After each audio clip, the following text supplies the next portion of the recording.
gente, toda essa disponibilidade.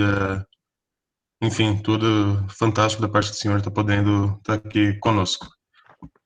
Está Então, como eu já conversando com expliquei, a você gente aí no vai... meio. Vamos tirar o senhor e vamos colocar o você. Tá bom? Beleza. Tudo bem que eu estou Então, perto. Cheguei na base de o que está mais suscetível. Estou perto.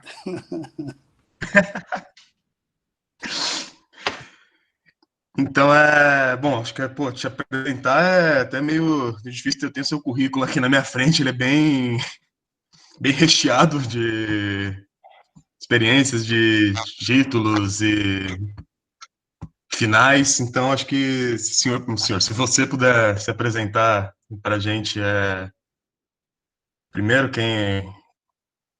da onde você vem, Bom, meu nome é Washington, sou professor de educação física. Acima de tudo, sou professor de educação física. Essa é a minha profissão que eu mais gosto. Junto com isso, eu também trabalhei muitos anos como professor de educação física. Sou coordenador de educação física e esporte de uma escola particular em São Paulo, chamada Escola da Vila, que é uma escola construtivista que tem um trabalho um pouco diferenciado na formação de crianças e jovens, e que eu gosto muito do trabalho lá. Fui jogador de handebol, não sou muito grande, então não tinha muita condição de avançar muito pensando, por exemplo, numa seleção brasileira.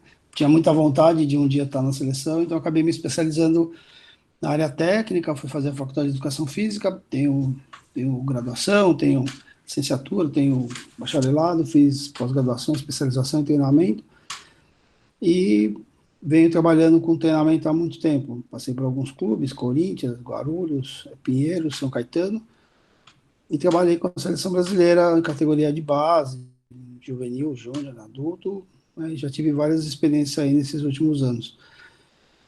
Quando eu falei com o Paulo, ele tinha me convidado para falar com vocês, e eu não tinha ainda sido convidado novamente para voltar a ser técnico da seleção, mas eu já tinha topado, porque era uma coisa legal, e aí, por uma coisa bastante imprevisível, acabei recebendo o convite de volta. Então, hoje, estou treinador da seleção, não sei até quando, não sei se é só até amanhã, até semana que vem, até o ciclo que vem, mas por enquanto esse é o projeto de trabalho.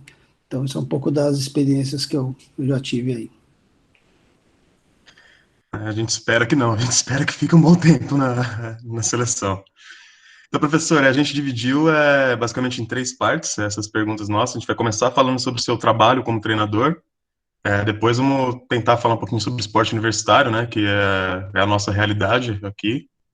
E depois, óbvio, falar sobre seleção brasileira e deixar para as perguntas ao vivo. Tá. Então, para começar, se o se você puder, a gente queria que você falasse um pouquinho para a gente sobre, mesmo o que envolve, né, treinar uma equipe de alto rendimento, seja ela um clube ou uma seleção. Mais especificamente, né, o que o senhor acha que um treinador de um clube ou de uma seleção precisa exigir de seus atletas ao longo de uma temporada e mais especificamente durante a época de uma competição, para que essa equipe que venha a se formar possa amadurecer, evoluir e desenvolver as habilidades necessárias para se tornar verdadeiramente uma equipe vencedora, sabe? Aquela sintonia que a gente observa numa equipe campeã. O que você precisa exigir dos seus atletas? A gente tem que tomar um pouco de cuidado com essa sua fala, porque muitas vezes o treinador pode ter feito tudo isso e não ganhou. Muitas vezes ele pode ter feito tudo isso até melhor que o outro, mas também não ganhou. Muitas vezes o outro pode ter melhores jogadores e ganhar de você. Você pega uma final olímpica do vice-campeão olímpico contra os jogadores da NBA, você não pode dizer que aquele cara não foi vencedor. Ele não vai ganhar do time americano, não vai ter jeito, mas ele fez um baita papel porque ele chegou na final olímpica. Então, muitas vezes o que o treinador, acho que antes de pensar, o treinador precisa se qualificar, né? Ele precisa ter uma qualificação grande, ele precisa estudar, ele precisa estar atualizado, ele precisa entender de esporte, ele precisa entender de ciência do esporte. Então, tudo isso conversa com o treinador. A gente tem um foco, não desmerecendo alguns, mas ao mesmo tempo olhando um pouco da cultura que a gente tem, que é uma cultura um pouco mais popular do futebol. A gente tem alguns treinadores de futebol que terminaram uma carreira de jogador, assumiram uma carreira de treinador, alguns até com sucesso, E muitas vezes a ciência fica um pouco de lado, porque o cara teve muitas experiências, e muitas vezes as experiências são positivas. E a gente tem visto agora muito mais treinadores de futebol buscando uma formação maior, já tem uma escola de futebol, então tem uma série de coisas, o cara vai buscar curso na Europa, então isso vai qualificando mais. Então, acima de tudo, o treinador precisa estudar muito, precisa entender de todas as coisas do jogo. Ele tem que entender um monte de coisa. Tem que entender que ele forma um time. Então, se você tem um time muito grande, você tem que saber muito de ter gestão de pessoas. Se você é você só, não tem mais ninguém, você não tem comissão técnica, você é o preparador físico, você é o médico, você é o massagista, você é o cara que dirige a Kombi, você vai ter que também estudar algumas coisas, mas você acaba fazendo sozinho, que você não divide com ninguém. E se você tem, e normalmente uma equipe grande, uma equipe vencedora, ela tem muita gente, né, e você tem que fazer a gestão de muitas pessoas. O time de futebol do Brasil, que foi a Copa do Mundo, tinha 45 pessoas de staff. Então você tem que trabalhar com 45 pessoas que vão dar conta de trabalhos, os mais diversos possíveis. Né? O handball tem um poderio muito menor que isso, né? Nem sempre os clubes têm essa condição. Um clube de ponta normalmente vai ter um treinador, um auxiliar, um fisioterapeuta, um preparador físico. Pelo menos isso ele vai ter. Então ele tem que saber conhecer todas essas coisas, entender desse processo. Evidentemente que ele tem que ter os especialistas, mas ele tem que, a partir disso, montar uma coisa chamada modelo de jogo. Então, ele estabelece o modelo de jogo que ele quer para a equipe de acordo com algumas opções. Então, você imagina que o cara é treinador de futebol do Barcelona. Por mais que ele seja um bom treinador, se ele chegar lá, vamos imaginar o Carille. O Carille foi treinador do Corinthians, foi campeão brasileiro, com um time que jogava bem defensivamente e saía ao contra-ataque. É um modelo de jogo. O Barcelona tem no DNA do clube um time que ataca. Então, se você ganhar de 1-0, os caras vão gostar um pouco. Se você ganhar de 5-4, eles vão gostar muito. Seu time atacou. Então, não adianta querer botar o Carille lá, que não vai dar certo. Tem um DNA do clube, não? Mas, ao mesmo tempo, você, muitas vezes, ainda mais no Brasil, você monta um pouco do projeto daquilo que você quer, depois você vai ver quem você tem para ver se conversa com aquele modelo, e, ao mesmo tempo, esse modelo tem que ser maleável para você poder fazer o seu trabalho. Então, muitas vezes você imagina, não entramos ainda, né? Mas se você falar um treinamento universitário, ele é completamente diferenciado, porque ali você vai ter, provavelmente, pessoas que sabem jogar, porque jogaram na sua etapa de escolaridade, ou jogaram em algum clube, pessoas que chegaram na universidade, putz, resolveram gostar de handebol e entram para jogar. Quer dizer, o cara não teve tantas experiências assim e vai jogar. Então, tem um time extremamente heterogêneo. Então, você vai montar o seu modelo de jogo de uma outra forma, né? Mas, acima de tudo, você tem que ter competências para entender da preparação física, quando ela entra. Antigamente, você tinha uma base de treino que era muito pensada no atletismo. Então, o atletismo falava assim, nós vamos trabalhar aqui para atingir um pico aqui. Mas o esporte coletivo, você imagina, vamos pegar o São Paulo como exemplo. O São Paulo está jogando o Campeonato Paulista, a Copa do Brasil, a Libertadores. Qual que ele vai ganhar? Qual que ele quer ganhar? Ele quer ganhar todos. Então você não pode priorizar uma. Então você vai ter que trabalhar, né, 70% ali o ano inteiro, trabalhando no nível de excelência o ano todo. Então tudo isso são coisas importantes. E ainda por cima num calendário maluco, você joga terça, quinta, sábado, domingo, você joga domingo lá no Esporte do Recife, terça-feira você joga no Grêmio, você viaja, o jogo é 9h30 que a televisão põe, o cara acaba de terminar tudo meia-noite e meia, vai pro hotel, chega 1h30, adrenalizado, vai dormir às 3, acorda às 7, pega o avião, como é que esse cara treina? Então, é bem complicado olhar tudo isso, e muitas vezes a gente vê os críticos lá de fora, os milhões de treinadores brasileiros que a gente tem, sempre quer a cabeça do treinador, nem sempre as coisas são assim. Então, o treinador, para ser um bom treinador, ele precisa estudar, precisa conhecer muito, e, acima de tudo, precisa ter gestão de pessoas, porque você precisa tirar o máximo de cada um, seja profissional da comissão técnica, seja dos treinadores, dos jogadores. Então, acima de tudo, o treinador precisa disso. E um treinador de alto nível passa por todos esses percalços aí, ele tem que ter esses domínios, senão ele não consegue fazer o time andar. Eu recomendo, inclusive, para quem gosta bastante de esporte, talvez você já tenha visto, tem um documentário muito interessante na Amazon Prime falando sobre os 100 pontos que o Manchester City ganhou, e como foi a organização, como o Guardiola fez, tá? É muito legal ver isso, né? E aí você tem uma ideia, o, o Corinthians, antes do Ronaldão chegar, treinava num campo que você chutava a bola no gol, caía no brejo, você não pegava a bola de volta. Não? Hoje o Corinthians tem um CT muito bom, porque o Ronaldo ajudou todo esse processo de um CT como esse. O Manchester City tem 19 campos de futebol, cada campo e com a mesma grama do adversário, com a luz do adversário. Você treina no campo do adversário. Você já imaginou o que é isso? Então, o poder econômico é uma coisa sensacional para quem tem e consegue usar bem, né? Porque tem gente que tem dinheiro também, mas só faz burrada. Bom, não sei se eu respondi, se faltou alguma coisa, você me avisa aí, porque eu contei muita história no meio. Não, respondeu bem demais. Seguindo essa pegada de comissão técnica, queria que você falasse um pouquinho mais sobre como é que funciona esse relacionamento com o pessoal da comissão, a função deles, quem faz o quê, como é que vocês selecionam jogadores para a base da seleção, mais ou menos nessa pegada, assim. Então, vamos pensar um pouco, tanto no clube quanto na seleção, funciona muito parecido, né? Para você ter pessoas que vão trabalhar com você, você tem que ter alguma ordem de escolha, não? Primeiro, você tem que ter pessoas competentes. Não adianta você ter um cara muito amigo seu que não sabe fazer as coisas. Isso aí não adianta. Em compensação, você tem que saber que você está indo para a guerra, não? E aí você fala assim pro cara do lado, ó, você me protege que eu vou ali. E o cara pega e joga uma granada em você, você morre. Ele jogou a granada porque ele não é bom. Então, ele não jogou porque ele quis a granada em você, mas ele te explodiu, não? Ou então ele joga em você porque ele quer que você se exploda, percebe? Então, quando você vai para uma guerra, você tem que saber com quem você vai.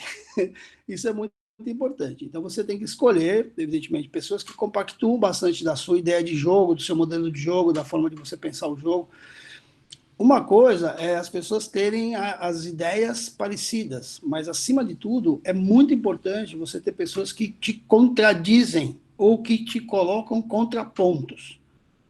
E aí é que é legal, porque se eu falo, o cara falar, o cara às vezes está só indo naquilo que eu estou falando. Se eu tiver errado, ele vai falar, nós dois vamos morrer juntos, entendeu? E se ele fala assim, meu, peraí, isso aí não tá bom, vamos fazer assim, e você fala, não, assim não, e aí ele argumenta e você fala, putz, você tem razão. Ou então você fala, não, você não tem razão, eu vou fazer desse jeito, e ele fala, beleza, você tem razão, mas você precisa ter pessoas que tenham competência, que entendam muito do jogo, que entendam o seu modelo de jogo, compactuam dele, mas que te auxilia a cada vez mais construir esse modelo. Porque o modelo de jogo, normalmente, ele é flexível. Você nunca pode dizer isso nunca, não? A gente vê o Real Madrid sempre um time atacando, não? Atacando, atacando. E teve um campeonato que eles ganharam, que eles jogaram com o Bayern, que o Bayern estava destruindo todo mundo, eles jogaram atrás da linha da bola, pegaram 4 contra-ataques, fizeram 4 gols, ganharam de 4-0. E você vai falar que está errado, o cara foi campeão da Champions, né? Mudou o modelo. Então, você pode flexibilizar o modelo, você não pode engavetar e jogar fora, mas esse modelo tem que ser vivo. Não? Então, acima de tudo, você tem que escolher pessoas que tenham competência, tenham experiência, que possam também ser contraponto. E com relação a jogadores, você, quando está num processo de clube, né, você tem que olhar o cara que é competente no posto que você quer, no ataque, na defesa. Aí você não olha só isso, entendeu? Por exemplo, vou usar você de exemplo, Ana, desculpa, mas é só um ponto de vista, tá bom? Mas imagina que eu tenho um cara, jogador, bom para burro, entendeu? O cara bate mulher. E dentro da filosofia do meu clube, eu não aceito esse tipo de comportamento. Esse cara não vai vir, porque como ele vai bater em você? Percebe? Não dá para contratar o Bruno, nada contra o Bruno, goleiro, entendeu? Mas é bem complicado você fazer isso. Você tem que dar a condição dele se reintegrar à sociedade, tudo é verdade. Mas você não tem que dar holofote pro cara numa hora dessa, que é o que estão fazendo. Desculpa se alguém é contra isso, mas é a minha opinião. Então, assim, você tem que estar atento com a pessoa que você vai convidar para fazer parte do seu time, ele tem que entender o que você quer. Às vezes ele não entende porque não conhece, mas ele tem potencial para entender, tem potencial para desenvolver aquilo que você quer. Normalmente você não pode ter uma pessoa muito exclusiva, não ser goleiro, por exemplo. Goleiro é goleiro, tem que ser bom goleiro e tal. dentro do goleiro mesmo assim, ele tem que saber fazer lançamentos, ele tem que saber dar tiro de saída rápido, mas o goleiro é muito específico. Agora, o jogador que só ataca e não defende, o jogador que só defende e não ataca, você até pode ter no time, mas cada vez menos, porque o jogo está muito dinâmico. Então você tem que ter um cara que faça a função ofensiva e defensiva. Você tem que ter um jogador que faça duas funções no ataque. Ele pode jogar de lateral e de central, ele pode jogar de, sabe, de ponta e de lateral. Quanto mais jogadores versáteis você tem, melhora o seu modelo de jogo e você tem mais possibilidade de fazer as coisas. Então, tem momentos que um ponta vem tomar decisões numa circulação por cima e ele joga de central. Ele tem que ter competência para jogar ali. E aí você pega o Guigou da França, que é um ponto esquerda na seleção, mas que joga de central no time dele. Então, quando ele vem por cima, ele arrebenta. Quando ele joga embaixo, o desgraçado é um maldito. Então, você tem que olhar tudo isso. E aí, quando você seleciona, a mesma coisa. No seu time também você faz isso. Há um tempo atrás, onde os jogadores do Brasil todos jogavam aqui, estamos falando aí de 2012 para trás, você selecionava bem dentro do Brasil isso, né? Hoje está bem difícil, porque a maioria está jogando fora, está indo embora, jogadores juvenis estão indo embora. Então hoje não está muito fácil você organizar isso. Mas os times que têm bastante potencial econômico ainda conseguem fazer isso de uma boa forma, né? Então você tem que estabelecer a ideia de você montar um grupo dessa forma. Se você pensar um pouquinho, não entramos ainda, não, mas eu sei que uma das partes que vocês vão falar é universitário. Se a gente pega uma pauta de um país como os Estados Unidos, eles têm uma cultura esportiva diferente, não? Começa com a escola, vai para o high school, vai para a universidade e vai para a franquia. Isso é o caminho do cara, não? Tudo bem que alguns estão pulando a universidade e estão indo direto para a NBA, por exemplo, mas esse é o caminho natural de quase todos, não? Diferente do Brasil, né? Porque é mal feito na escola, às vezes faz no clube, às vezes é no centro esportivo. Aí a universidade, por exemplo, ela não escolhe, ela recebe, né? Ela recebe. Lá o cara fala, não, eu quero aquele cara para jogar no time da universidade, que interessa aquele cara. Pode ser que ele não consiga, o cara vai para outra universidade, mas ele consegue escolher. Aqui não funciona desse jeito, não? Então, a universidade é completamente diferente quando a gente pensa nessa forma de você compor a sua equipe. Mas um time de alto nível e um time de seleção é mais ou menos isso. Então vamos seguir para o universitário, exatamente nessa linha. Eu queria saber de você essa questão, né, das principais diferenças do esporte rendimento universitário. Assim, por universitário, vamos dividir, tentar fazer essa comparação desde a NCAA, nos Estados Unidos, como o senhor mesmo citou. Eu sei que você é um cara que gosta muito de basquete, acompanha suas palestras, então acho que você deve ter esse conhecimento sobre como funcionam as Division Ones, como é que funcionam os drafts e esses programas de 4 anos de universidades lá fora, e como a vida deles é estruturada para esse treinamento, apesar de eles serem atletas que não recebem para jogar, e quais as diferenças, né, disso para o alto rendimento, para o Brasil, e também a gente queria saber na questão do handball, que tem essa especificidade do universitário, querendo ou não, ele tem um nível um pouco elevado até no Brasil, comparado com alguns outros esportes, com atletas como Peão, Léo Abraão, enfim, alguns atletas que são profissionais, mas também jogam por suas universidades. Eu acho que cabe um comentário que, assim, esses caras, eles não estão jogando no alto nível da universidade, né? Eles estão jogando no alto nível do clube e também jogam pela universidade. Mas uma coisa que é verdade, e eu não sei, não sei mesmo, eu torço para que isso talvez acontecesse. Para você ter uma ideia, vou eu falar em bolinha velha, em 1990, ali, 95, nós tínhamos na Federação Paulista a primeira e a segunda divisão do adulto, 10 equipes na primeira, 10 equipes na segunda. Um nível de competição muito alto e um nível de investimento financeiro muito alto. Talvez das 10 equipes que estavam na primeira divisão, 8 com poder econômico alto. Ou seja, você está olhando para uma fotografia bem diferente. Aí você olha, hoje o Campeonato Paulista tem 8 equipes, 9 equipes adultas, e olhe lá, com poder econômico muito baixo, sabendo já que a final, exceção aqui, exceção ali, é Pinheiros e Taubaté, né, não tem muito como escapar disso. Mas a gente olha a universidade e a gente olha que é um nicho interessantíssimo, porque hoje tem atléticas, eu não vou dizer isso no Brasil todo, porque eu também não sou tão conhecedor assim da parte do Brasil, Porque eu sei que em muitos lugares no Brasil, o treinador da equipe é o professor da faculdade, coisa do tipo. Aqui no São Paulo tem muitas coisas de atlética, e as atléticas aqui contratam e tal. A gente vê atlética aqui que tem treinador, auxiliar técnico, preparador físico, o fisioterapeuta, essa estrutura, nem clube que está jogando na primeira divisão do São Paulo tem. A primeira divisão não, né? A única divisão, a divisão, percebe? Não tem. Então, seria muito legal. E aí, desculpa, vou terminar. Você faz uma final do. Não vou falar nomes aqui, senão vou incorrer em erros. Mas eu sei que, por exemplo, no Intermédio, a torcida é absurda, não? Absurda. Tem muita gente na torcida. Você vai ver a final do Campeonato Paulista de Handebol, tem 200 pessoas. Você vai ver a final do Intermédio, tem 5 mil pessoas, com um batuque, nego pelado, corre que nem louco. Bom, isso aí são outras coisas, mas você sabe que a quantidade de gente que está lá assistindo é muito grande, que se envolve com o jogo, e que, acima de tudo, também posso estar sendo um pouco equivocado, espero que não, mas pelas pessoas que eu converso, por exemplo, o cara se formou em medicina há 15 anos que ele é médico. Aí ele vai lá e compra camisa pro time, porque ele adora a faculdade, sabe? Ele paga churrasco, ele paga viagem, ele faz não sei o quê. Ou seja, a gente tem um monte de cara que continua, né? Continua daquela faculdade, ele continua vestindo aquela camisa. Cara, isso é sensacional. Por que que esses caras não jogam o Campeonato Paulista? Eu já falei isso na federação. Põe os times para jogar. Ah, mas o nível técnico é mais baixo. Um pouco mais baixo. Isso é uma verdade. Né? Os clubes têm um nível, uma estruturação maior e tal.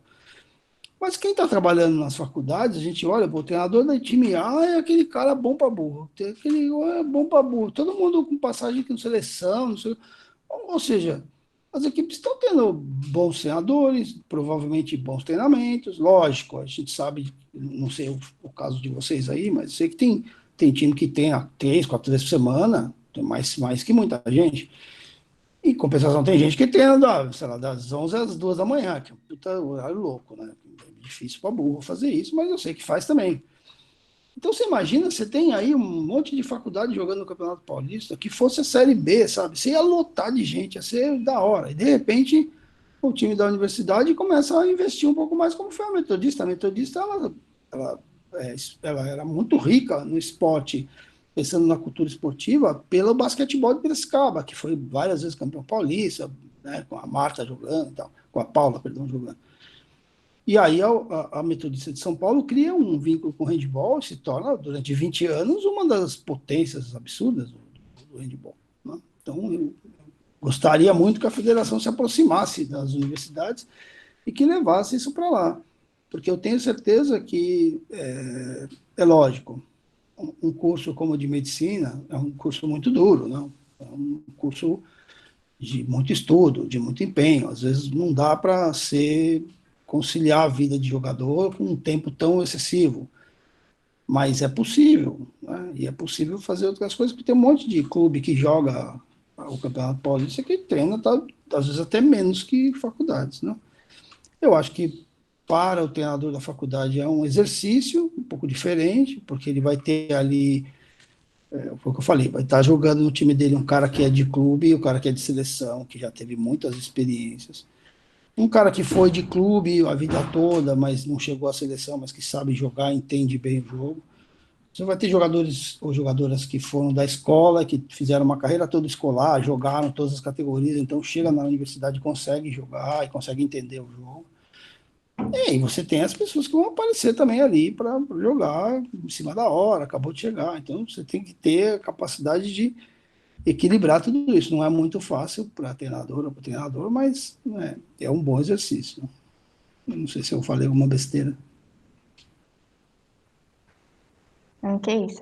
E agora voltando um pouco mais para esse contexto bem diferente, né, que a gente está vivendo, essa situação de pandemia, e você é chamado de novo, né, para ser o técnico da seleção. Como é que está essa preparação de vocês nesse período que é pré-olímpico tão importante, mas que a gente está nessa situação de quarentena, de pandemia? Quais são as expectativas? Você acha que a pandemia pode atrapalhar alguma parte do projeto? Bom, uma coisa é clara para todo mundo. Isso está muito igual. Todo mundo perdeu. Ponto. Né? A gente talvez tenha conseguido ganhar em alguns pontos, mas quando você perde 700 mil pessoas do planeta, muita gente perdeu, todo mundo perdeu. Quando a gente pensa em Brasil, com a estrutura ainda politizada da doença, né, onde a saúde virou fla-flu e que não devia ser, a gente devia encarar com outros olhos, a gente bateu 100 mil mortes, né? Então, é muita gente, então, o mundo inteiro perdeu. O esporte perdeu. Né? É só você olhar aí os resultados da Champions, um 8-2 que o Barcelona tomou, tá, o Barcelona até podia perder, mas 8-2 talvez seja muito, aquela coisa toda. Uma coisa que eu tenho falado para todo mundo, tomar muito cuidado, e aí deve ter muita gente que é atleta, né, da faculdade, tomar um baita cuidado, porque o treinador que está sem trabalhar agora, ele está vendo milhões de lives, está aprendendo mais, está discutindo mais, tá, o cara está com um repertório monstro, vai querer chegar no primeiro dia, dar todos esses treinos, o cara vai romper o joelho e vai ficar 6, 8 meses parado. Então tem que tomar muito cuidado. Agora é o momento de voltar, colher, ouvir, chorar e esquecer handebol agora, né? O negócio é fazer da quadra ser um ambiente agradável.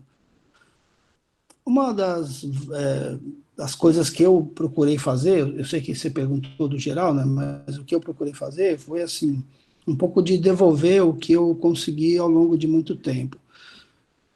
Eu tive muita gente que me ajudou na minha carreira, me ensinando, sabe? Teve treinador estrangeiro que olhava, sei lá, achava que eu tinha cara de pidão, que era muito pobre, sentava aqui do lado e ficava me ensinando um monte de coisa, e eu anotava, perguntava. E ao longo dos anos, muita gente me ensinou muita coisa. E aí, durante essa pandemia, vou eu fazer a mesma coisa. Estou falando com vocês aqui porque é prazeroso, não é por nada, é porque é uma devolutiva da minha vida, sabe? Podia muito bem falar, não, vamos bater um papo, porque interessa. O que mais importa para mim hoje é a modalidade de handball. Né? Acho que tem um pouco da vida das pessoas, eu quero aparecer, eu quero ser o cara, eu não quero nada, eu estou mais para encerrar a carreira do que para começar, quero que a modalidade cresça e quero que as pessoas consigam fazer coisas. Então eu passei, para mim parece que foi ontem a pandemia, porque todo dia eu tenho trabalho, eu entro no computador às 7, vou até 1 da manhã, eu estou estudando handball o tempo inteiro, estou vendo. E assim, a gente não estuda só handball, né? A gente estuda os outros esportes. O esporte hoje ele é considerado o esporte de invasão, né? São os esportes que conseguem entrar no campo do adversário, diferente do vôlei, que você tem um adversário, mas tem uma rede. E você tem muitas coisas parecidas, né? Desmarque, passe ao ponto futuro, infiltração, circulação. Então tem um monte de coisa parecida. Então você estuda um monte de coisa. Passei o tempo fazendo isso também, criando alguns modelos de jogo. E aí, quando eu fui convidado a voltar, a gente está num processo, infelizmente, de ter no Brasil, não sabemos quando vamos voltar a jogar, né? E acho que as coisas vão ser muito difíceis, porque quando você fala na Europa, os caras têm dinheiro, então conseguem testar, conseguem fazer um monte de coisa e tal. Hoje em São Paulo, o prefeito disse que as escolas não voltam, estava uma previsão estadual de voltar dia 8 de setembro e já foi para outubro. Por quê? Você imagina que uma escola pública, infelizmente, não tem papel higiênico. Como é que você vai garantir que vai ter álcool gel, sabonete, tapetinho? Não vai garantir. Né? Eu estudei em escola pública, eu chamo Washington, meu número era 54. Então tinha 53 alunos mais eu na classe. Como é que você vai espaçar isso? Não vai espaçar. Não tem como se passar. Né? Só se tiver aula na quadra, você não tem aula de educação física. Então, as condições do retorno no Brasil são muito difíceis, mas na Europa já estão em pré-temporada, já estão começando amistosos e já começou a Liga Espanhola. Então, a gente montou uma comissão técnica muito interessante, que a gente tem meio que uma parte que vai à frente e uma parte de retaguarda. A parte que vai à frente tem um preparador físico, tem um treinador, tem um segundo, tem um terceiro, tem um fisioterapeuta, tem uma supervisora. Mas a retaguarda, a gente tem 6 analistas. Então, a gente está dividindo países, pessoas, e está analisando todo mundo. Nossos e de possíveis adversários, tanto de pré-olímpico quanto de mundial. Então, a gente vai gravar os jogos, recortar os jogos, fazer padrão de jogo, estabelecer, ó, esse cara, quando vem para cá, faz isso para lá. A gente já tem mastigado. para a gente trabalhar dessa forma. E estamos estudando muito Chile, Coreia e Noruega, que vamos jogar no pré-olímpico, sabendo que é possível. Fizemos um amistoso com a Noruega antes do Mundial de 2019, a gente perdeu por 3 gols, vice-campeão europeu, vice-campeão mundial, mas a gente sabe que é possível. A gente está estudando muito Coreia, todo mundo fala, a Coreia é muito fraco, não é, a Coreia foi muito bem no Asiático, o time que ele, só para contar um segredo, não segredo não, mas o time que jogou o Mundial de 2019 foi feito uma, entre aspas, aí uma boa jogada política, importante para o handball. Eles falaram, você podia levar 16 jogadores para o Mundial, a Coreia ia poder levar 20. Dos 20 jogadores, eles tinham que levar alguns da Coreia do Norte, para fazer um bem bolado de vamos entrar com a mão dada e estamos reunificando. Na abertura, Alemanha e Coreia, com Angela Merkel, com, sabe, com todo mundo. Então, tinha um bem bolado político ali. E quando a gente jogou com a Coreia já estava praticamente desclassificada. Não, praticamente não, ela estava, desculpa. E aí a gente começou a jogar com a Coreia e a gente conseguiu abrir 5, 6 gols, mas o time deles é desgraçado, de rápido, de bom. E o cara começou a tirar os jogadores e começou a colocar os da Coreia do Norte para dar o jogo para os caras, porque na fase seguinte ele pegava o Japão, e Japão e Coreia como o Brasil e a Argentina, então eles tinham que jogar para ganhar do Japão. E aí a gente ganhou 10 gols e todo mundo, a Coreia é fraca. A Coreia não é fraca, a Coreia é vice-campeã olímpica, tem uma história gigantesca no handebol.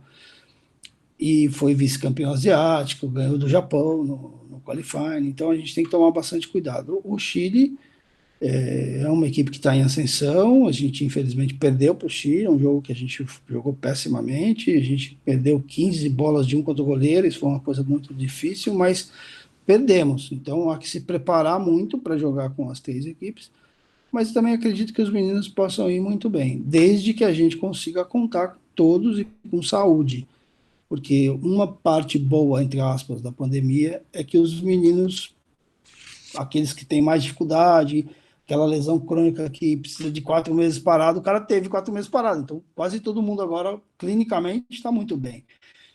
E fisicamente fizeram o possível, agora eles precisam estar bem fisicamente para o jogo e treinar e jogar, né? E a maior parte dos convocados está na Europa, a gente tem alguns no Brasil que a gente vai mapear, mas eles precisam jogar, porque se eles não jogarem também, não tem como você mapear e levar um jogador sem ter treinado, sem ter jogado. Então, é mais ou menos o que a gente andou fazendo. Andou fazendo, não, né? A gente ainda está fazendo, a gente está fazendo todo dia.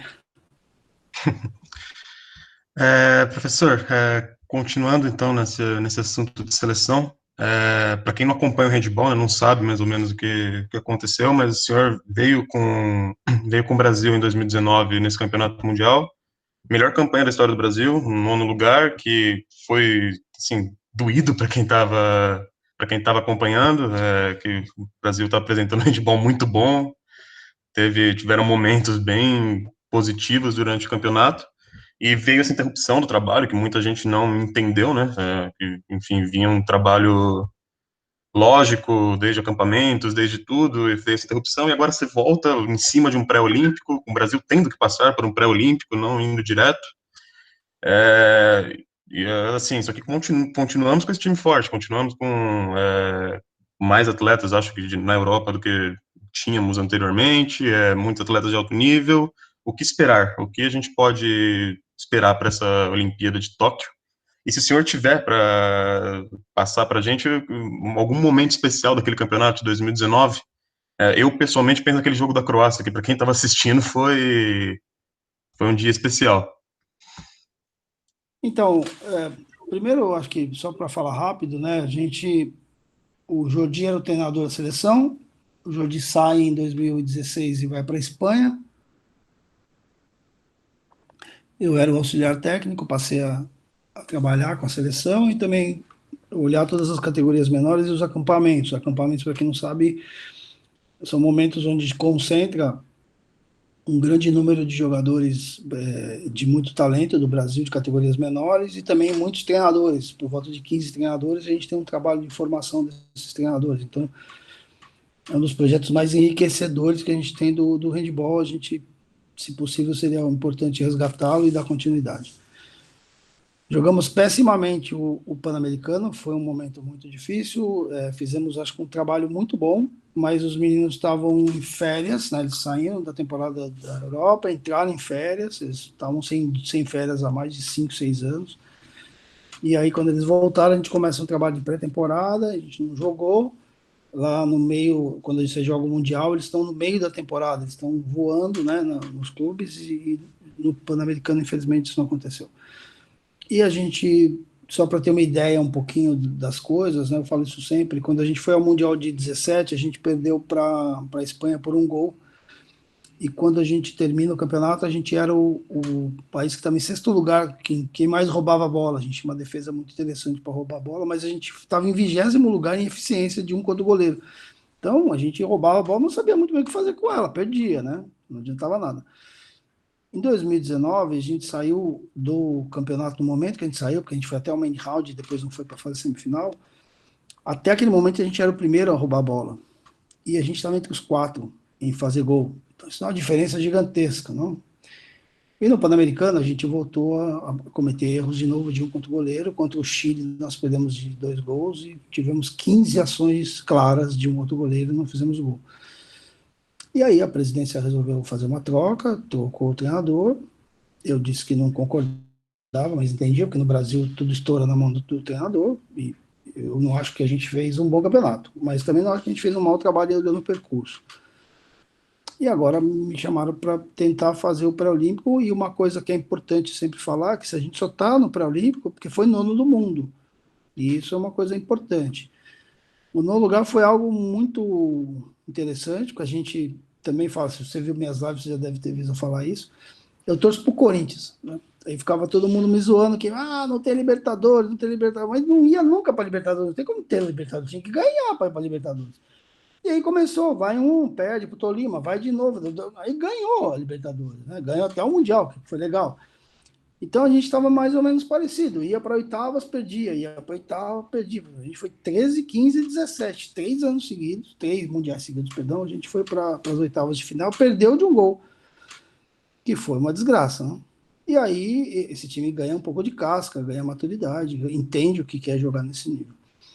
Olhando um pouco do Mundial, a gente tinha uma chave bastante complicada, assim, tinha bons times. A gente olha o cenário e fala, bom, França é duro, Alemanha é duro. Coreia a gente acha que consegue, Rússia a gente acha que consegue, Sérvia a gente acha que consegue. Bom, vamos trabalhar para ganhar de todos. E o primeiro jogo foi terrível, porque a gente perdeu 2 gols para a França. Um jogo onde o goleiro da França fez um segundo tempo sensacional, nossos goleiros também fizeram um jogo sensacional, e uma pena, porque, putz, se a gente ganha o jogo da França, a gente estava na semifinal. Então você imagina, no primeiro jogo do campeonato, que a gente perde para a França, todo mundo fica feliz da vida. Desculpa a minha palavra, eu vou ser puto, porque, puta, perdemos de 2 gols da França num jogo que podia ser histórico, não ganhamos da França. Ia ganhar da França, né, ia ganhar 2 pontos. Aí perdemos para a Alemanha, e o tudo ou nada tinha que ser o jogo da Sérvia. Então esse jogo foi muito duro, foi um jogo nervoso, assim, a gente sabia que perder tá fora. E ganhou. Então esse jogo sai desse nervosismo para putz, a gente amanhã então joga toda a ficha, né? Vamos jogar com a Rússia e tal. O jogo da Rússia teve uma emoção fora de série, porque a gente ganhou da Rússia pela primeira vez na história. Ganhou da Rússia, né, e deu chance de passar no main round. A gente teria que ganhar da Coreia. E ganhamos da Coreia. Então, quando termina o jogo da Coreia, a parte mais legal de tudo é que antigamente a gente tinha alguns jogadores que iam à seleção e tal, mas eles já estavam contentes. Eu estou na seleção, já estou contente. Putz, eu vou ser 22º do mundo, mas eu estou contente, porque eu joguei um Mundial. Né? E a gente começou a fazer um trabalho com os meninos mais novos, que eles iam para o Mundial com chances de jogar bem, de jogar pau, de ficar em oitavo. Então eles pedem jogo muito bravos, né? E aí a gente fala, a gente vai chegar. E os mais velhos de uma geração antiga falavam, não vamos chegar não. Agora você fala, moçada, nós vamos chegar, os caras vão chegar. E eles estão jogando contra os caras lá o tempo inteiro, então eles acreditam que podem chegar. Então, quando a gente foi para a segunda fase do main round, a gente tinha muita convicção que a gente podia chegar longe, a gente não sabia onde. Então vamos tentar. O jogo da Coreia, realmente, o jogo da Croácia foi o jogo mais emblemático, né? O jogo de muito nervosismo, a gente se preparou muito bem, eu acho isso Acho que a Croácia não acreditava muito, não se preparou muito para jogar com a gente se preparou bem. E a emoção foi sensacional, né? A minha, inclusive, foi absurda, porque você não sabe se grita, se dá cambalhota, se não sei o quê. E aí eu entrei no vestiário, cara, já tinha gritado, já tinha corrido, já... E aí eu olhei pro físico e falei, cara, acho que meu coração tá batendo um pouco errado aí, cara. Ele falou, o que é? Não, não sei, acho que tá meio disparado aí. Mas falei meio assim, né? E você fica nesses ambientes todos mundial, é -10, -13 lá fora. Então você fica dentro do hotel com calefação, dentro do quarto com calefação, dentro do ônibus com calefação. Você não respira o ar da rua, né? Aquela coisa. E eu falei, não, eu preciso só respirar o ar. Ele falou, tá bom, meio assim, né? Quando eu cheguei no hotel, já tava um médico tirando sangue. Não, você infartou? Não infartei, cara. Aí, não, vamos ver. Olhou lá, também os médicos ninja, né? Aqueles monte de aparelho, na hora, sabia se eu tinha infartado. Não, não, vamos para o hospital. Não, não vamos para o hospital, tem que trabalhar, tem jogo amanhã. Não, vamos para o hospital. Me levaram para o hospital, fizeram elétrico, demorei para burro. Aí quando eu voltei, que eu ia preparar o jogo da Espanha, os caras da comissão técnica todos entraram no meu quarto, roubaram todas as minhas coisas, tiraram o computador, tiraram HD. Não, você vai dormir. Aí o médico me deu um remédio para dormir. Eu falei para o médico, eu não preciso de remédio, cara, eu preciso de horas, porque a gente não dorme no Mundial. Então, dorme 3, 4 horas, você fica editando o jogo, fica montando o treino, fica vendo o adversário. Eu falei, eu só preciso de horas, se eu fechar o olho, eu durmo. E eu vou tomar nada. Não tomei, dormi, tive que dormir na marra, dormi mais de 6 horas aquele dia. E, infelizmente, no dia seguinte a gente perdeu para a Espanha, porque se ganha da Espanha, a gente podia ir para o main round, se ganhasse da Islândia. Né? E a gente foi e ganhou da Islândia também, fez um torneio de muitas vitórias, foi muito bom, e por né, aquele jogo da França, se a gente ganha, a gente tinha uma semifinal, que seria muito louco, né, para a gente fazer isso. Ó, vou pedir desculpa que passa aqui de vez em quando um cara vendendo churros, de vez em quando tem um cara vendendo óleo, aí tem um cara gritando aqui, se parecer gritando aí, você me desculpa, mas não tem muito o que fazer. Então, acho que foi isso, né, Que isso. pensando um pouco de história, né. Obrigado, obrigado pela história, por compartilhar isso com a gente, professor. Bom, acho que a gente encerrou as perguntas principais, então sobrou um tempinho legal, tem algumas perguntas aqui no chat, mas eu queria começar com uma minha, que eu tô faz muito tempo querendo perguntar isso, mais especificamente sobre os acampamentos e sobre esse modelo de jogo da seleção. A gente que a gente que joga handebol, mesmo que amador, no amador, a gente vê, né, bastante atletas indo e voltando desses acampamentos, como eles vão, como eles voltam, tanto que eles agregam, a gente vê nossos técnicos, o tanto que eles agregam, quanto eles voltam pra gente, o Washington passou isso, o Washington passou aquilo, e é um negócio muito legal, sabe? E a gente observa o Brasil com essa defesa antecipativa, com esse 5-1 específico que foi implantado. E eu queria saber da onde que veio isso, sabe? Faz tantos anos que essa metodologia está sendo implantada, ela já tá criando tanta raiz, sabe? Com Thiagos, com defensores tão bons, e tá entrando mesmo na cabeça, sabe? Da molecada, de todo mundo que o Brasil joga assim, a defesa antecipativa ela é isso, é assim que você tem que jogar, é isso que você tem que olhar. Da onde que veio isso, professor? Da onde que surgiu? Bom, antes de mais nada, precisa pensar duas coisas, né. Uma coisa é falar um pouco do sistema defensivo 5-1, que é uma coisa. A outra coisa é falar de defesa antecipativa, que é outra coisa. Esse 5-1 que o Brasil adota, ele é muito antecipativo. Tá? Mas hoje em dia, por conta da regra, a maior parte das equipes está jogando muito de maneira antecipativa. O que acontece com uma defesa reativa? Né? Todo mundo fecha o bloco, fecha a parede ali, protege o goleiro e não toma gol. Tá errado? Não, não tá errado, mas você sempre prioriza não tomar gol. Com isso, você permite que o atacante crie, construa e você só trabalha destruindo. Muitas vezes essa destruição pode ser com bloqueio, com defesa do goleiro e com choque, com falta. E dependendo da falta, e dependendo de quem faz a falta, e dependendo da intensidade da falta, começa a ter punições. Então, seu time começa a jogar com exclusões, você perde jogadores, e o árbitro também começa a punir mais, porque ele começa a perceber que a coisa está meio feia. Né? Hoje em dia, as equipes estão buscando... o seu time na defesa está sempre um segundo atrás do atacante, porque ele que está criando e você está reagindo. A defesa antecipativa, ela tenta mudar isso. Então, eu é que sacaneio o atacante. Ele nunca sabe o que eu vou fazer. Será que ele vai me pressionar mais? Será que ele vai subir em mim? Será que ele vai voltar? caramba, o cara tá indo lá no outro cara em vez de vir em mim, o que acontece? Aí o cara modifica o plano de jogo e com isso erra passe, precipita arremesso. Nos jogos contra o Brasil, por exemplo, se você jogar qualquer jogo 6-0, você vai ver que os ataques vão ter 45 segundos, mais ou menos. Um jogo contra um 5-1 tem 20 segundos. O cara acelera o jogo. A gente, às vezes, tem mais ataques que os caras, né? Porque o cara perde a bola, tem turnover pra caramba, e a gente tem mais ataque. Então, a defesa antecipativa conversa um pouco com isso. O que a gente tenta implantar no acampamento, então vamos voltar para o acampamento. O acampamento na Europa, ele é uma coisa comum, inclusive, imagina, vamos falar no futebol, acampamento do Neymar, acampamento do, sabe, não sei quem é goleiro do Brasil, do Wenderson, sabe, do Alisson. Então o cara faz um acampamento e lá tem um monte de coisa que desenvolve do futebol. E lá eles fazem do futebol, fazem do basquete, fazem do handebol, muito do handebol. O que a gente procurou fazer aqui no Brasil foi um acampamento a partir da confederação, a partir do modelo de jogo estabelecido da seleção de cima para baixo, com coisas similares. Você nunca pode querer que uma criança jogue igual um adulto, isso é um absurdo. Mas tem dados do jogo que todos fazem, né? Por exemplo, bater bola, passar bola, desmarcar, essas coisas você começa a construir desde pequeno. Então você vai tendo uma filosofia de jogo, tanto de ataque quanto de defesa. Antecipar, dissuadir, interceptar, isso você faz desde pequeno, você não precisa dar sistema. Né? O 5-1 que o Brasil joga foi feito muito na década de 90 por uma equipe espanhola chamada Cida Real, que tinha o Diná como base, o David Davis, que é o treinador do Varda, não sei onde é que está o David Davis agora, ele era o avançado. Tá no Vasco.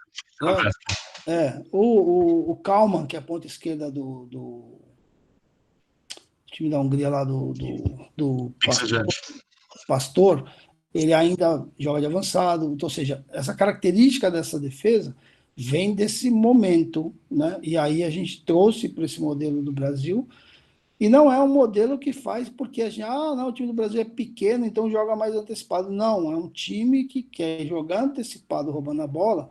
Aí sim, muitas vezes você vai atacar uns caras muito grandes e você tem dificuldade. Se você fizer gol de contra-ataque, você faz gol, não precisa atacar os caras, então é mais fácil.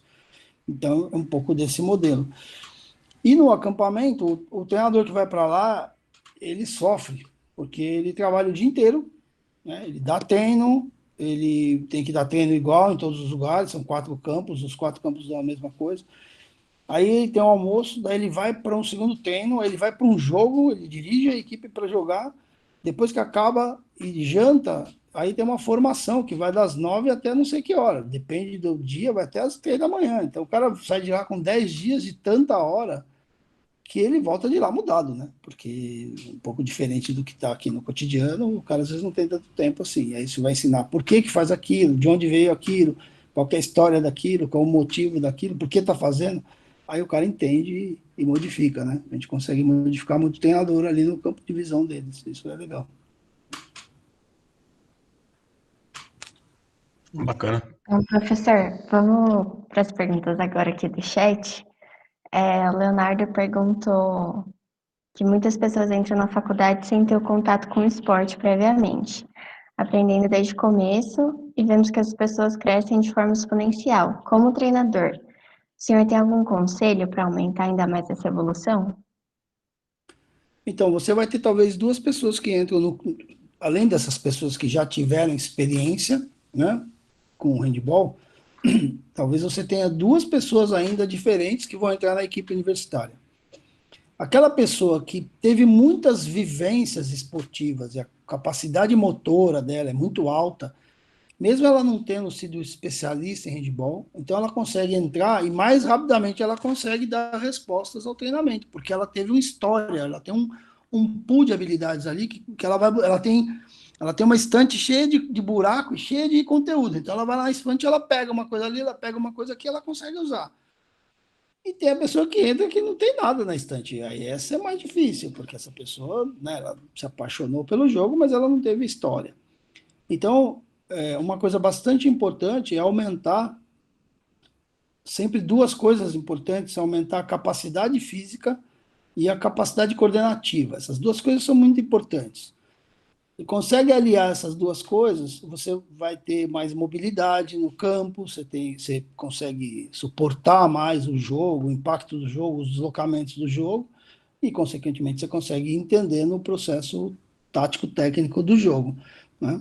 Uma coisa bastante importante também é que essas pessoas mais novas precisavam, e agora é mais fácil, porque antigamente isso era muito difícil, né? Mas hoje você vai na internet e tem 1 milhão de jogos, né? Assistir jogo, entender o jogo, né? Uma coisa que a gente fala muito para as crianças é que assim, o cara vê o Hansen fazendo gol e fala, nossa, que golaço. E às vezes o cara faz um golaço mesmo, não? Mas às vezes o pivô fez um desmarque que o defensor baixou e ele fez o gol. O pivô fez um bloqueio que o cara fez um cruzamento que fixou e ele chutou. O lado contrário fez uma fixação, a defesa basculou para lá, ele pegou a bola aqui, abriu e ele conseguiu chutar. Então, as pessoas têm que ter capacidade de entender o jogo um pouco mais amplo do que só que golaço. Golaço, sim, continua vendo golaço, mas vê antes por quê, né? Uma coisa que acontece muito no futebol aqui no Brasil é que quando você vê um jogo de futebol, a câmera é muito dentro. Então você vê muita ação técnica, o cara driblar, o cara fintar, o cara passar. Quando você vê um jogo na Europa, a câmera é mais atrás, então você vê a disposição do campo, como são as linhas, como eles atacam, você começa a ver o jogo diferente. A molecada de hoje, porque joga muito videogame, joga muito FIFA e, sei lá, PES, eles sabem organizar 4-4-2, por que que é isso, por que que é aquilo, por que que movimento. Então eles vão entendendo um pouco mais. Tem muita gente que entende mais. Mas é bom olhar jogo, né, a partir de uma análise, talvez, que o treinador possa fazer e falar, assiste tal jogo e olha tal coisa. E aí, devagar, essa pessoa vai entendendo, ela vai aprimorando o jeito de olhar e daí o jeito de tentar entender por que que o treinador pede aquilo no treino e por que ela deve executar. E aí talvez melhore o repertório dela, entendeu? Bacana. Seguindo aqui então, professor, pergunta do Pedro, um azeitão, valeu azeite. Professor, em outros esportes, especialmente futebol, ouve-se muito sobre a influência de empresários e patrocinadores na convocação de atletas e até mesmo na escalação do time. Isso realmente acontece? Você já chegou a passar por alguma situação parecida com a Confederação Brasileira de Handebol?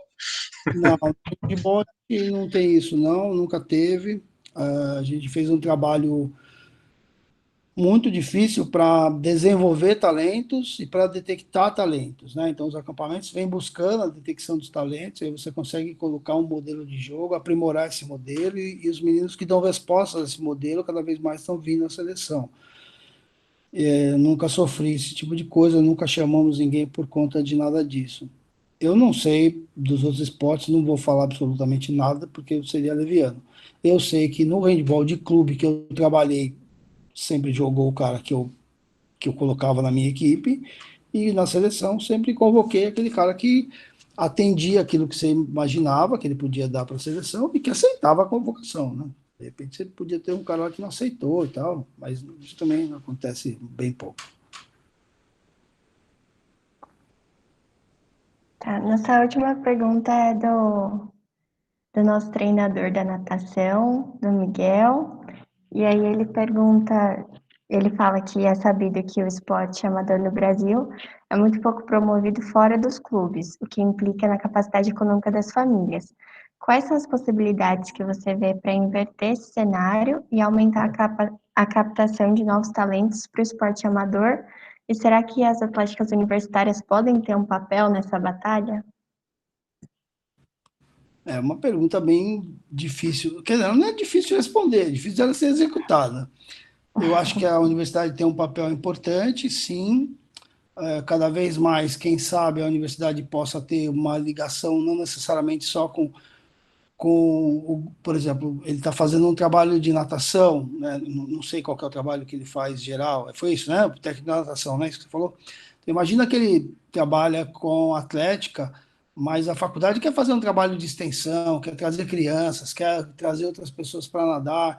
Então, aí a universidade passa a ter um papel, pode passar a ter um papel diferente na estruturação do modelo de treinamento dessas crianças, de detectar talentos e talvez no futuro elas queiram entrar na faculdade para fazer a faculdade e continuar nadando, só que aí num outro nível, não? Agora, mudar o modelo geral é a mesma coisa da gente falar assim, por que que não melhora as coisas no Brasil? Ah, vai melhorar através da educação. E aí os caras tiram o dinheiro do investimento da educação, tiram o dinheiro de novo, aí tira, quase o Fundeb caiu. Como é que você vai melhorar o país sem educação? Aí tá falando que você precisa desenvolver vacina e tirou não sei quantos milhões da pesquisa. Como você vai? Não vai desenvolver nada. Só para a Covid eram 600 milhões de reais para fazer as pesquisas relacionadas ao Covid. O total de dinheiro destinado para pesquisa foi 50 milhões. Então, assim, como que você... Aí a gente perde pesquisador bom para burro, que vai para a França, vai para os Estados Unidos, vai para outro lugar. Então, quando você pensa no esporte, você teria que ter uma cultura esportiva diferente, né? Uma cultura esportiva diferente. O esporte deveria fazer parte da formação do jovem, né? Da formação da jovem. Então, essa criança, essa jovem, esse jovem entraria no esporte para que, putz, isso fosse complementado. A mesma coisa que a arte. Isso complementa a capacidade do ser humano, não? Que é o que é feito na Europa, é o que é feito nos Estados Unidos, e aqui não. E se a gente não... A gente ficou 3 meses com os 2 pilares mais importantes do país, que eram o ministro da Educação e o ministro da Saúde, interinos. Agora a gente tem o ministro da Educação interino que pegou Covid, mas que está bem, está em casa e está bem. E aí o ministro da Saúde continua interino. Ou seja, se você perguntar para mim, você gostaria que o esporte fosse muito forte no país, ou a educação e a saúde fosse forte? É lógico que a educação e a saúde. Eu não queria que o esporte fosse forte em detrimento aos outros dois, não. Hoje, para você ter possibilidade de uma faculdade, você paga a escola o ano inteiro, a vida inteira para o seu filho, você precisa pagar plano de saúde a vida inteira para o seu filho. Se você tem isso de graça, olha a capacidade de gestão econômica que você tem. Você não precisava ganhar tantas, você ganha muito e não ganha nada, porque você paga tudo. Então, para reverter isso é bastante difícil. A gente precisa formar mais e melhor as pessoas que lidam com esporte, para que elas sejam críticas e entendam cada vez mais daquilo que estão fazendo. E também torcer para que os órgãos públicos melhorem, porque se a gente tinha, por exemplo, um Ministério do Esporte e acabou, a gente passou a ter uma secretaria, significa que você tem menos investimento, menos dinheiro, menos formação, menos tudo, né? Então, é bem complicado mudar esse cenário se ele não muda através de uma gestão. Quando você pega a Base Nacional Curricular, por exemplo, ela é extremamente bem redigida, bem escrita, é muito legal. Mas quando você vai ver a aplicação dela e a possibilidade de aplicar de acordo com os lugares que a gente tem, é muito difícil fazer isso. É muito difícil. Então, é bem complexo, é bem difícil. Acho que a universidade teria bastante importância se ela conseguisse, e eu sei que também não é fácil, porque, por exemplo, esses esportes todos são muito mais pautados pelas atléticas do que não necessariamente pelas faculdades, né? Não sei se as atléticas teriam tantos braços para fazer esse trabalho, tanto para o seu time quanto para a parte social, que seria sensacional, né? E aí o que a gente precisa pegar, vou fazer uma brincadeira aqui, ninguém fica bravo comigo, mas o cara que faz medicina depois de 20 anos, o cara ganhando 150 pau por mês, ele pode dar uns 2 mil por mês, e aí se cada um der 2 mil, a gente vai juntar muito dinheiro e vai ajudar a sociedade. Porque o que acontece nos Estados Unidos é muita doação, as pessoas lá também trabalham com muita doação, que a gente não tem esse cacuete aqui no Brasil, não? Acho que é um pouco disso. Desculpa, professor, se eu não respondi sua pergunta. Te respondeu, ele mandou até obrigado pela resposta aqui no chat. Bom, professor, teve mais uma pergunta aqui que surgiu de última hora, que dá até para colocar com a nossa última aqui para você. Então, acho que já deu 1 hora já, né, de encontro. Acho que a gente queria principalmente te agradecer por tudo, sabe, por essa delicadeza, essa sua maneira de falar, enfim, acho que foi bem elucidante para a gente, agregou bastante, aprendemos desde sobre handball, muita experiência bacana sobre equipe, e a sua própria visão de mundo, que eu acho que pra gente foi bem bacana quando a gente topa com um ser humano, assim, sabe, que não é mais que só um treinador, é um ser humano que consegue enxergar as coisas nessa totalidade que o senhor consegue passar tudo isso pra gente. A gente agradece muito, de coração. Obrigado. Me chamando de senhor, mas vamos terminar. Você falou uma pergunta. É respeitoso, é respeitoso. Isso. E a última pergunta aqui foi perguntando aqui, professor, você encontra problemas de motivação na seleção? Como driblar isso e como motivar os atletas na pandemia? E para terminar, a gente queria, se você pudesse, deixar uma mensagem de motivação para os nossos atletas que estão agora começando a preparação para a próxima para a Intermédio 2021, para os nossos calouros, nossos bichos, nossas bichetes que estão começando a preparação deles para calo também, que estão aqui compareceram e estão assistindo. Bom, vou tentar falar isso. Você vai me lembrando, talvez eu esqueça. Você falou que tinha uma última, mas você falou umas 15. Primeiro, durante a pandemia, ou durante o período que está todo mundo em isolamento, todo mundo, se possível, pensar um pouco que o seu corpo precisa de saúde. Então, você, por mais que você fique com o saco cheio de fazer treino em 2 metros quadrados, que é ruim mesmo, né? Não tem que falar, é ruim. Mas, cara, viaja um pouco no treino, pensa em umas idiotices, sabe? Brinca de dar soco no treinador, faz qualquer coisa que você lembre, coisa que você está fazendo atividade física, que é importante. Ninguém vai conseguir fazer igual como treina. Ninguém. Quando voltar a treinar, tem que tomar muito cuidado.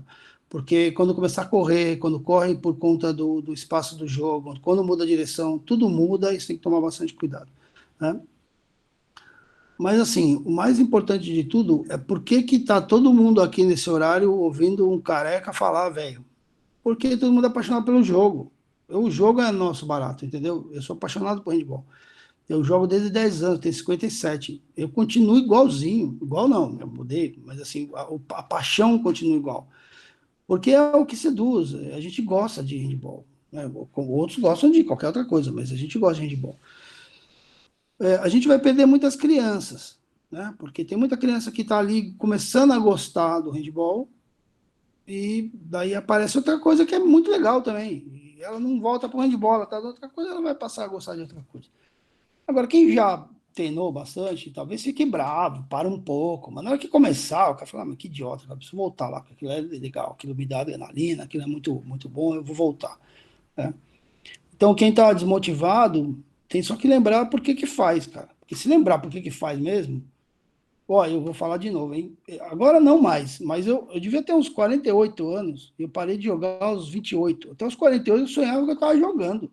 Eu já era técnico, eu sonhava, nossa, eu fiz golaço, fiz nada, eu estava dormindo. Porque está enraizado, né? E uma das formas que me levou a ser treinador foi de não sair do jogo, porque eu sou apaixonado pelo jogo, eu queria continuar no jogo, então eu continuo no jogo, isso é uma parte importante.